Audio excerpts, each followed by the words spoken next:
Pesachim Daf Pay. Today's email comes from R Eli Stefansky from Bay Harbor, Florida. It is the era of Zoom and YouTube that allows one to tag along an amazing share and almost complete Masechta, and yet not have the chance or the ability to introduce himself to the Maggid Shir. I did not want to reach the Siyum before introducing myself. My name is R Eli Stefansky, and I'm in Bay Harbor, Florida. I attempted daf yomi in the past a couple of times and never connected. After seeing an ad in the Ami magazine for MDY, I decided to try it, and now I am hooked. Baruch Hashem. Just wanted to thank you for all the hard work that it takes to deliver the class with such clarity. And you should continue to inspire others just as you've done with me. Have a great week. Thankful, Ronnie Quinton from Bay Harbor. Welcome, Ronnie.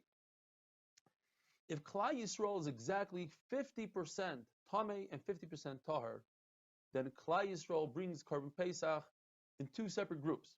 But if you add one person to the Tameh group, then all of Klal Yisrael brings the Korban Pesach when they are Tameh. Why? Because you don't divide Klal Yisrael when it comes to the Korban Tzibur. Rabbi Elazar ben Masi says one person cannot tip the scale. You need at least two, and he brings it from the pasuk. It says in the pasuk, "Leisucha lizbayach es hapasach be'achad shorecha," in one of your cities. But he stops short after the word be'achad, or a pause. Leisucha lizbayach es hapasach be'achad. You can't shech Korban Pesach with one person.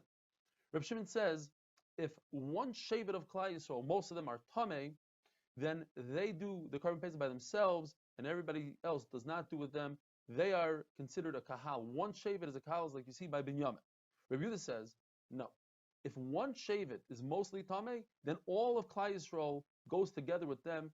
As Rashi explains, it's a genai, it's a disgrace for Klal Yisrael to be separated in factions, and we should take that to heart. Rav says if you have a Tana that holds two different things, in other words, the Tana would hold that you do, if Klal Yisrael is exactly split down the middle 50-50, they go into two groups. And the Tana holds like Rabbi Yehuda that you should not do two groups. Now you have a dilemma. What do you do? I have a great idea, says Rav. You take a sheretz and you touch one person with that sheretz. That one person becomes Tameh. Now the group is no longer 50-50. Now it's 50 and one person. They win, and you bring the carbon. The whole Klal Yisrael could bring Korban Pesach now, betuma. Ula says, why do you have to take a sheretz and make him tamei? Just send one person really far away where he can't make the Korban Pesach. Now the group of taharim become less than the group of tmeim. The tmeim win. You do the whole Klal Yisrael betuma. If you were to touch one person with a dead body, a mace, that would be a problem, because now that person will never be able to bring a Korban Chagiga that yantav.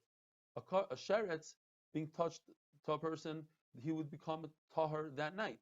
But a mace takes 7 days. Although at the end of Pesach he should theoretically be able to bring a Korban Chagiga, this man holds no. The only time you can bring a Korban Chagiga throughout the entire Pesach is if you were available to bring it the first day. But since he wasn't available because he was Tamei Mace, he can't bring it at all.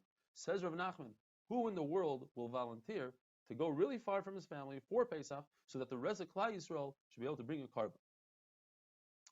I know some people that would volunteer. Rav Nachman says, no. If all of Klal Yisrael are tamei with ziva, an emission from the body, that doesn't push off Korban betuma. You can't bring Korban Pesach betuma. The only tuma that pushes off Korban Pesach is mace. So, what happens if you have roiv Klal Yisrael are tamei ziva, and the miut are tamei mace? In other words, everybody is tamei today. So you don't look at it as if everybody's tamei, because the zavim cannot bring today. It doesn't push off. So they don't bring in the first Pesach, and since you don't bring, and no one brings in the first Pesach, so there's no korban on the second Pesach. Because the only time you have Pesach Sheni is if you had people pushing off, or that did in the first Pesach. Shmuel says, but wait a minute. It says in the pasuk, somebody has to bring the Korban Pesach. What's going to be? Says Rav, that's not a good kasha. What if all of Klal Yisrael was zavim?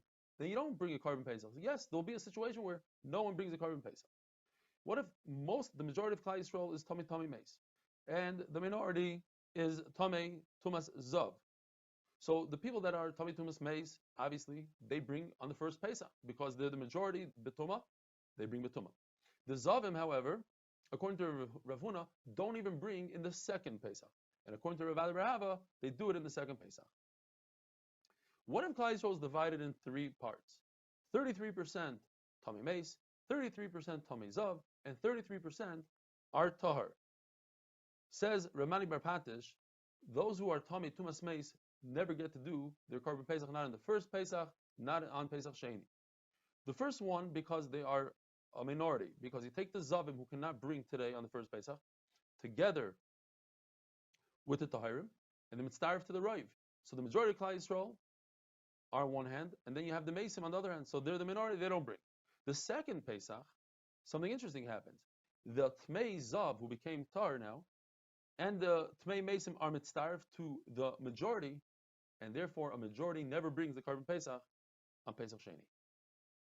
Says the Mishnah, Korban Pesach and Korban Nazir, which the blood was thrown as we had yesterday, and only after the blood was thrown it became known that the Korban was tummy, that the blood was tummy, the meat was tummy. So for that we have the tzitz that the Kohen Gadol wears, and that gives a kapara. But if the person himself, the owner, the body, the guf became tummy, there's no ritzui, there's no kapara from the tzitz. The Mishnah introduces a new concept called tumas hatahayim. Tumah that was unknown to us before. Tumah from deep down. For that, it's halacha Moshe Messinai that the tzitz is meratza. Ravina says that if the blood became tamei, whether it's b'shayig or b'mezid, then there's ritzui.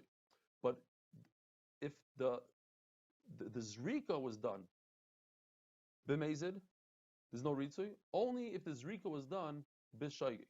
Rav Shela says the opposite. If the zrika was done b'shayig and b'mezid, there's ritzui. But if the blood became contaminated, became tamei b'mezid, then we penalize him, and the tzitz is not miratza.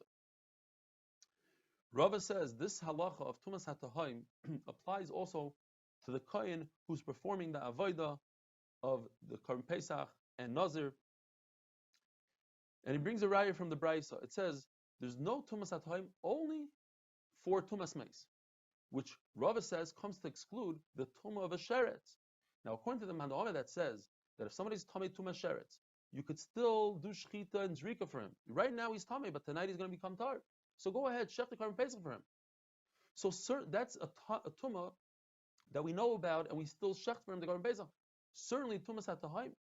So it says Rava, it's coming to say that if a kohen becomes tamei from tumas hatahayim, he's tar halacha Moshe Messinai. Have a wonderful day.